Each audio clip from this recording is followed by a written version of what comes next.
What's up? My name's Luke, and today I'm going to show you how I made this box lamp here on Homelight Creations.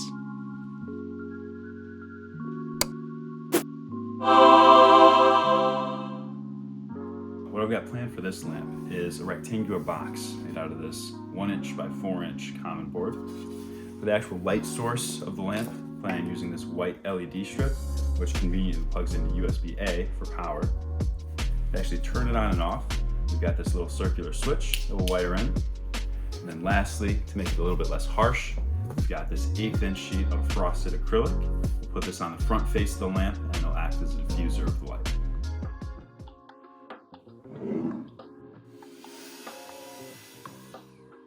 First things first, we're cutting the back piece.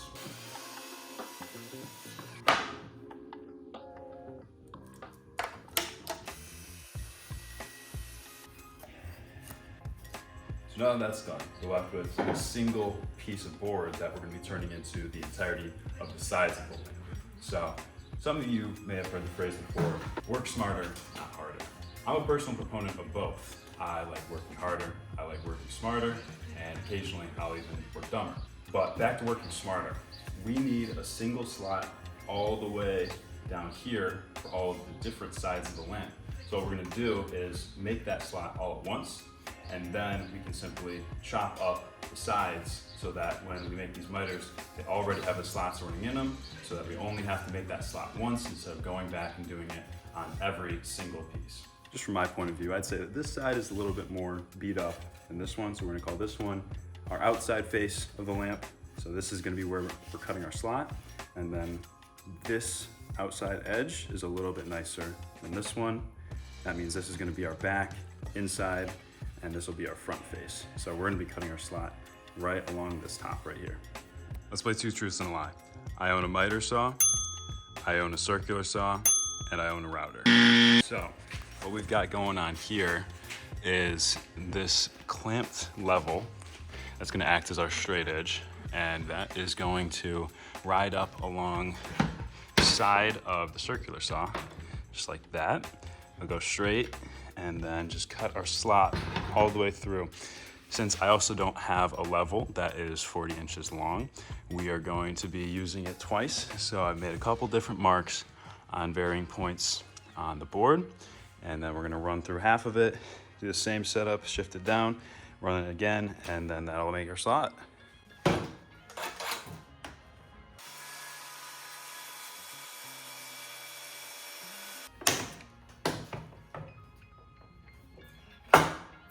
For the width of my circular saw blade, one pass was just a little bit thin for the acrylic, so I adjusted the track and went through one more full pass, and it turned out just right.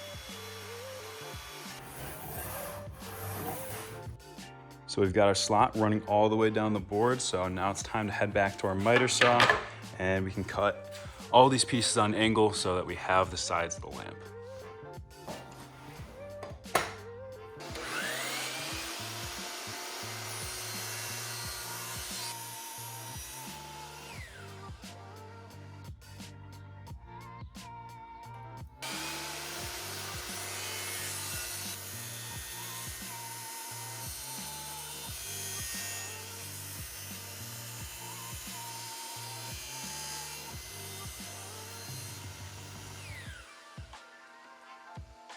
So after trimming up the edges just a little bit, this is the fit that we're left with. There's obviously some small gaps in between some of the joints inside, but once we actually glue everything together, things might settle just a little bit, so we're gonna leave it as is, and it should lead to a pretty snug fit in the end. So now we've got all of our pieces finished, our next step is gonna be drilling a hole in the center of one of the sides so that we can place in our switch.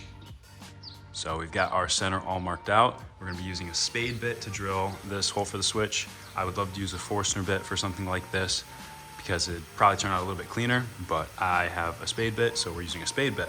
Behind this piece, we have just a simple piece of scrap wood, and what that does is it gives the spade bit something to exit out into instead of just open space, meaning that it'll be a little bit more clean of a cut and the hole won't be as untidy as it would be if we were just going straight through the piece. With all of our wood pieces cut and drilled, we can finally move on to the diffuser.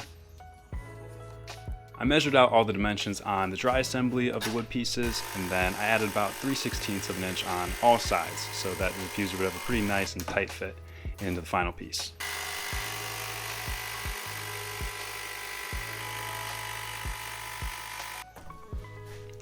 With that brings us to everyone's favorite part of the process, sanding.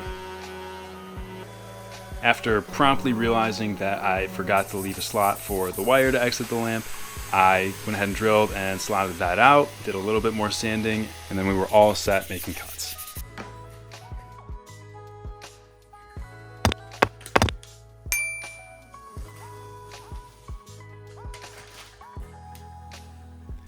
And that was the most satisfying part of the project. Fun tip for gluing projects, wax paper at least works really well for me, so that when you're gluing pieces together, if there's any overflow that gets on your surface, the wax paper will come off really nicely and won't stick to your workpiece.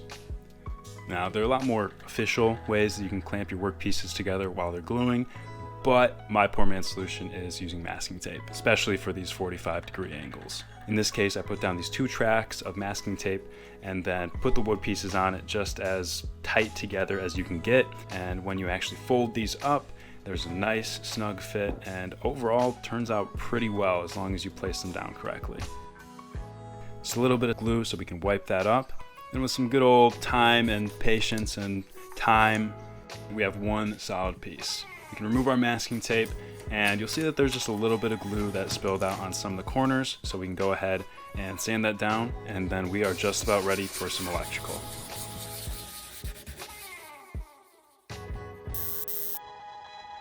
For electrical, we have 2 main tasks.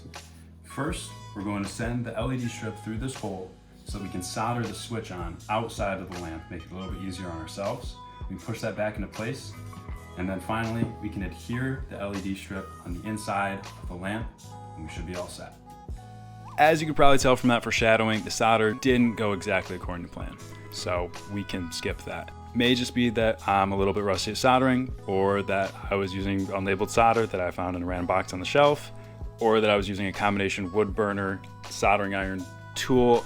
Regardless, the solder didn't really stick to the switch terminals all that well. So instead of making a really sketch lamp that kind of only works when the wire's in a certain position, like a broken iPhone charger, I decided to go for a more robust solution. So I got some crimps that would attach directly to the switch terminals to make it a little bit easier.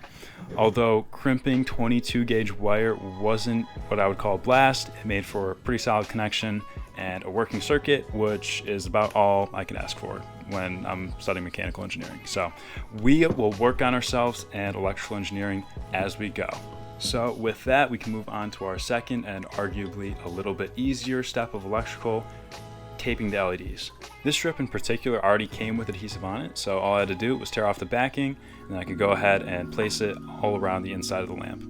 I also made a decision here that I was not going to glue in the back piece of wood. This way, if anything were to go wrong with the electrical on the inside of the lamp, I wouldn't have to tear it apart completely mechanically. Time will tell if I decide to add in some sort of temporary adhesive or stoppers to keep it in place better, but for now, it does stay in place anytime you move the lamp due to its cozy fit.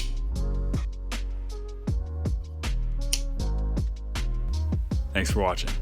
Drop a like and subscribe if you enjoyed, and stay tuned for what we're going to build next here at Home Light Creations.